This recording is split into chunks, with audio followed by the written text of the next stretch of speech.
होती है वो सोचता होगा अगर मेरी व्यवस्था अच्छी होती तो मैं भी प्राइवेट स्कूल में पढ़ता। यह स्थिति उत्पन्न हो गई है। डॉक्टर कलाम जो भारत के पूर्व राष्ट्र शिक्षा मंत्री थे, उन्होंने कहा था कि अगर गरीबी से निजात पाना चाहते हो, अगर मजबूरी और बेरोजगारी से मुक्ति पाना चाहते हो, तो उसका एक ही हथियार है और उस हथियार का नाम है शिक्षा। लेकिन 15 वर्षों में उस हथियार की धार मुड़ गई है, वो भोतर हो गया है, शिक्षा की स्थिति खराब हो गई है। हम लोग भी सरकारी स्कूल के विद्यार्थी रहे, हम लोग भी सरकारी स्कूल मिलती थी। सर लोग तो चौकस होते ही थे, बच्चों को भी चौकस करते थे कि बड़ा डिसिप्लिन मेंटेन करना, अनुशासित रहना, शिष्ट रहना, सभ्य रहना, देखना डिप्टी इंस्पेक्टर आते हैं कुछ उल जलूल नहीं बोल देना।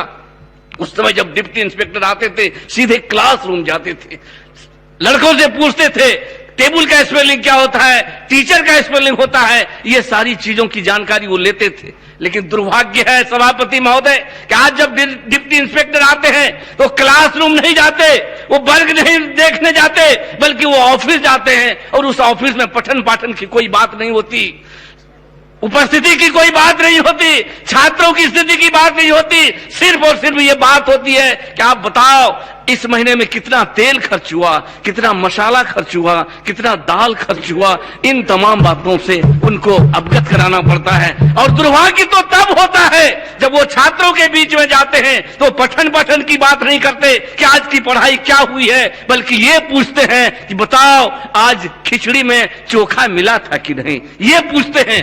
जब शिक्षालय ही भोजन है तो महात्मा गांधी के सपनों का क्या होगा, क्या होगा उसका भविष्य, आप जरा गौर करिए। और यही कारण है कि 1,50,00,000 नौजवान जो 15 से 35 वर्ष का नौजवान है, वो अपने बूढ़े बाप को छोड़कर, बूढ़ी मां को छोड़कर, जवान पत्नी और बीवी को छोड़कर, बहन को छोड़कर, छोटे छोटे बच्चे को बिलखते छोड़कर वो बिहार से बाहर दिल्ली, पंजाब, हरियाणा में दर दर की ठोकर खा रहा है। और यही कारण है कि शिक्षा गुणवत्तापूर्ण नहीं मिल रही है।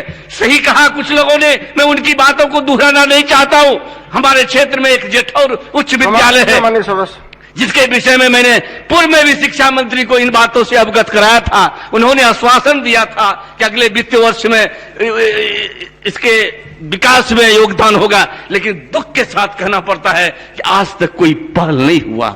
इसलिए मैं शिक्षा मंत्री से भी आग्रह करना चाहूंगा कि थोड़ा आप गंभीरता से इसको देखिए।